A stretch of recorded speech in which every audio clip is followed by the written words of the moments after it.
phòng và trị thoát vị đĩa đệm thắt lưng. Bạn có thể tham khảo thêm thông tin tại website vikudo.com, soạn bằng 3 ngôn ngữ Anh, Pháp và Việt. Dụng cụ: ngoài một tấm thảm yoga quen thuộc, bạn cần có một viên gạch yoga và một chiếc khăn tắm. Trước hết, ta cuộn chiếc khăn tắm để làm vật kê dưới lưng.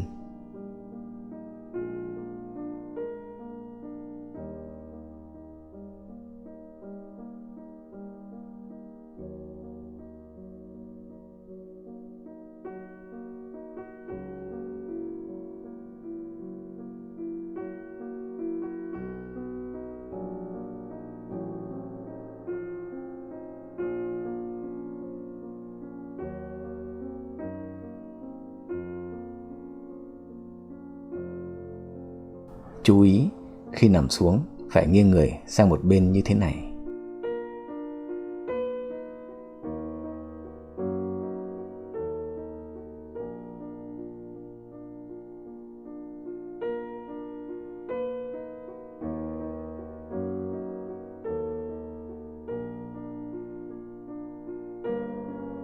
Bây giờ, ta kê chiếc khăn đã cuộn này xuống dưới thắt lưng, ở vị trí ngang với rốn.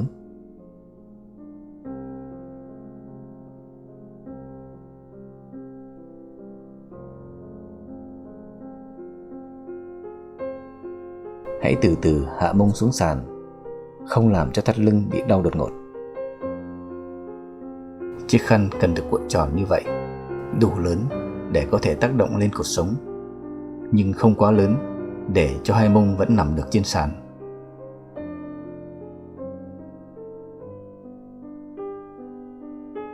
Hãy cố gắng nằm thoải mái nhất có thể, trong khi bạn đang có thể rất đau. Hai bàn chân khép nhẹ vào nhau và hai bàn tay chắp vào nhau và đặt lên trên sàn, trên đỉnh đầu như thế này. 2 phút. Vươn cơ thể về hai phía trước sau, kéo giãn cột sống. Thở 4 pha chậm và sâu nhất có thể bằng bụng dưới.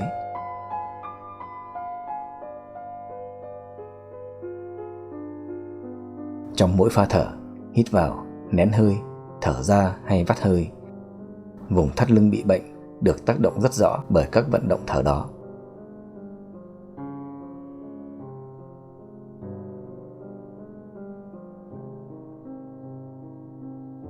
Bạn hãy cố gắng thở sâu. Thời gian cho mỗi pha thở nên từ 5 đến 7 giây.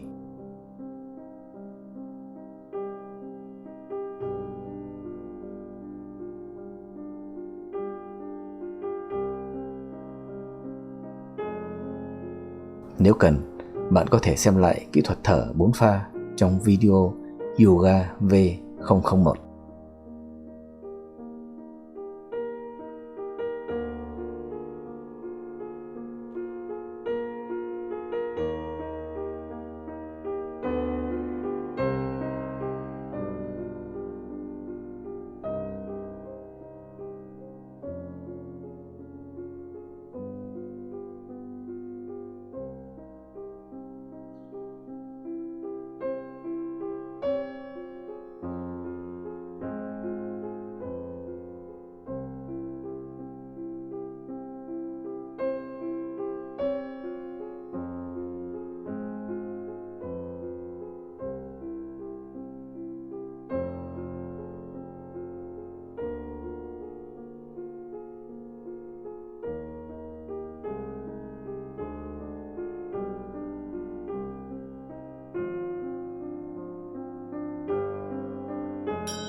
Bây giờ, thả lỏng toàn bộ cơ thể trên chiếc khăn cuộn kê dưới lưng. 1 phút. Thở đều, chậm và sâu 4 pha bằng bụng dưới.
Nào, nếu bạn có khả năng, ta sẽ kê thắt lưng lên cao hơn nữa.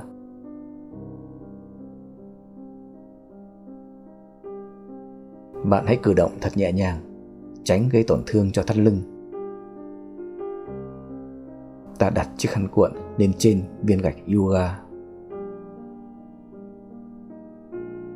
rồi đặt chúng dưới thắt lưng theo cách tương tự như trên. Hãy làm nhẹ nhàng và cẩn thận cho thắt lưng đang bị đau.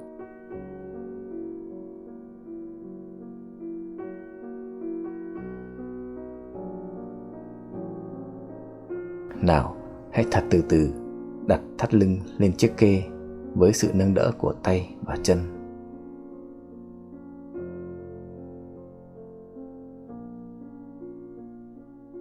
Hai mông bị treo lơ lửng, không chạm sàn. Khép nhẹ hai bàn chân vào nhau và hai bàn tay khép vào nhau và đặt trên sàn phía trên đầu như thế này. 2 phút. Tiếp tục vươn dài cột sống. Thở đều, chậm và sâu 4 pha bằng bụng dưới. Bạn hãy cố gắng thở mỗi pha từ 5 đến 7 giây. Mỗi pha thở đều tác động lên vùng bệnh theo cách riêng của nó.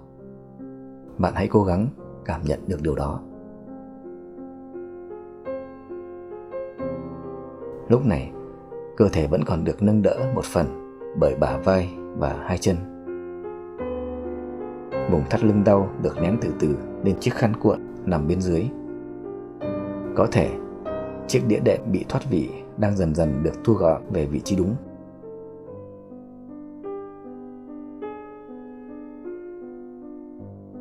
Nếu thực hành đúng và đều đặn hàng ngày, bạn có thể thấy kết quả tốt chỉ sau vài tuần, thậm chí chỉ vài ngày.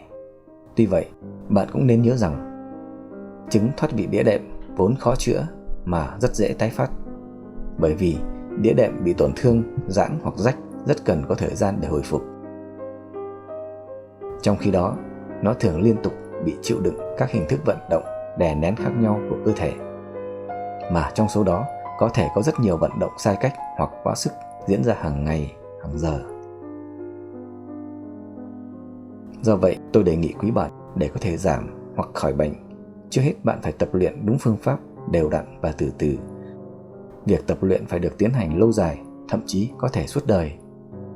Sau nữa là phải chú ý đến cả việc sinh hoạt và lao động. Phải đảm bảo sự thực hành đúng cách trong mọi hình thức vận động, nghỉ ngơi, từ việc đi, đứng, cúi xuống, với tay lên cao, ngồi hay nằm, vân vân, đều phải đúng cách, tức là không làm hại đến cột sống. Bạn có thể tham khảo những điều đó với bác sĩ của bạn hoặc các nhà chuyên môn.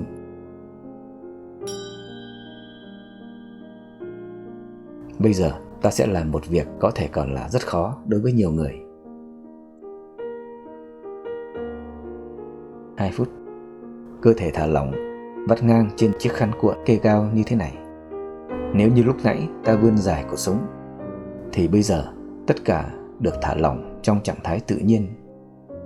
Vùng cột sống có đĩa đệm thoát vị cũng bị kéo giãn nhiều hơn, đồng thời với việc bị nén từ dưới lên bởi chiếc khăn cuộn bên dưới. Các đầu gai đốt sống sẽ ép sát vào nhau và ép vào đĩa đệm. Đĩa đệm thoát vị do đó mà được đẩy ngược lên và trở về vị trí đúng.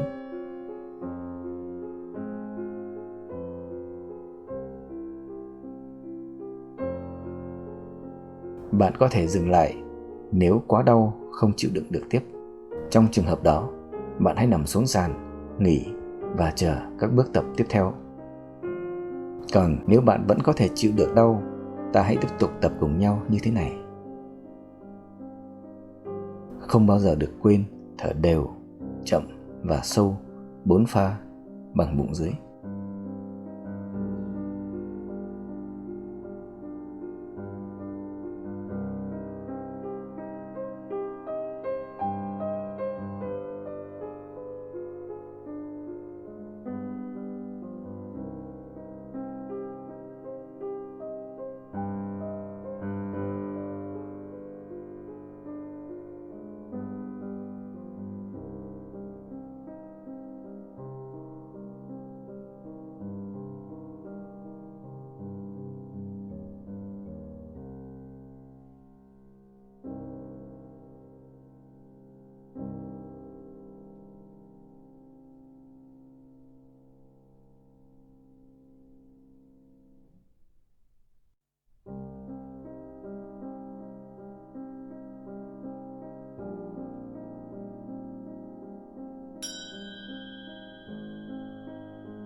Nào, ta thoát ra khỏi tư thế này thật nhẹ nhàng và cẩn thận.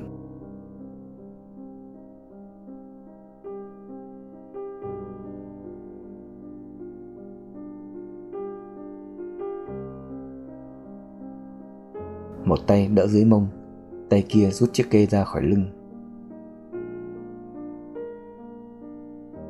Hai tay bám vào nhau và kê dưới lưng ở vị trí của chiếc kê vừa rồi. Hai tay bám vào nhau như thế này.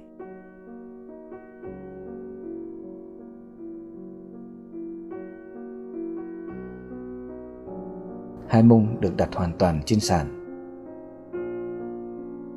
Duỗi thẳng hai chân và cơ thể tiếp tục được vắt ngang trên hai tay và thư giãn như vậy. 2 phút, thở đều, chậm và sâu 4 pha bằng bụng dưới.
Nào, bây giờ ta đặt toàn bộ lưng lên mặt sàn.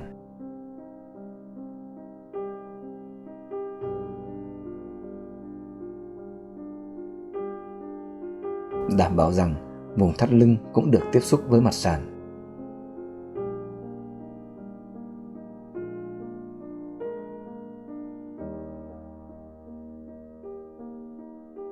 Một phút. Hai tay từ từ kéo đầu gối phải xuống thấp theo phương thẳng đứng. Chú ý đầu, vai, lưng, thắt lưng và mông luôn luôn nén xuống mặt sàn. Thở đều, chậm và sâu 4 pha bằng bụng dưới. Mỗi khi thực hiện pha hít vào, ta nới lỏng hai tay. Sau đó lại kéo căng trở lại trong các pha thở khác, nén, thở ra và vắt hơi.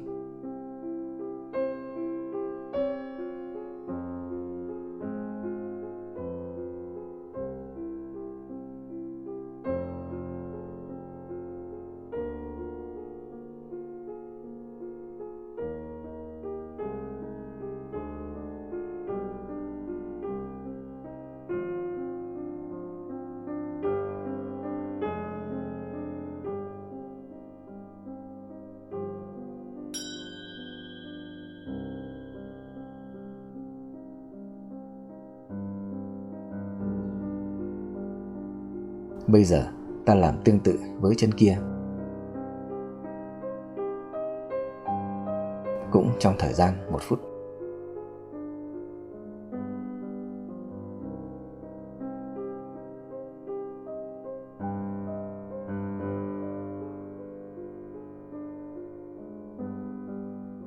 Khi hít hơi vào, ta nới lỏng tay.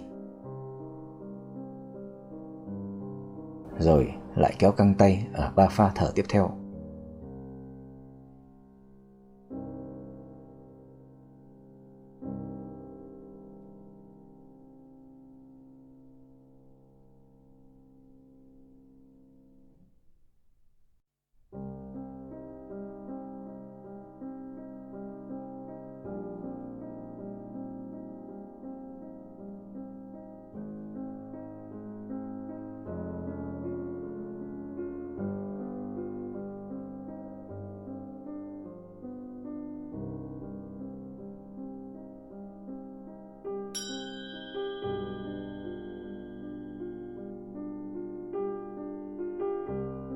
Nào, bây giờ ta sẽ kéo cả hai đầu gối, cũng theo nguyên tắc thực hành như trên.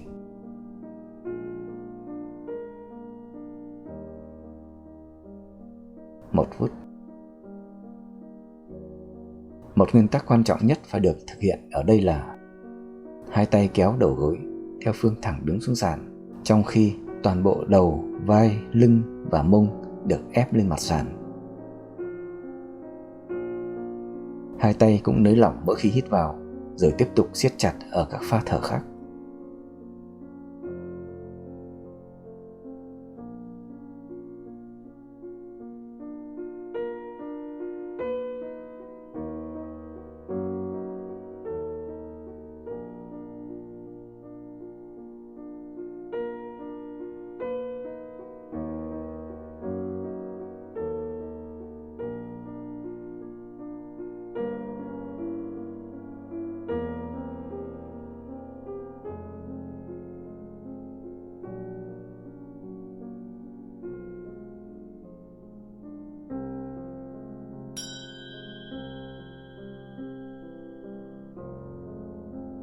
Để kết thúc buổi tập, bạn có thể nằm ngửa, nghỉ trên sàn như thế này. Tiếp tục thở đều, chậm và sâu bằng bụng dưới. Thở 4 pha hay chỉ đơn giản 2 pha và trong bao lâu tùy ý bạn.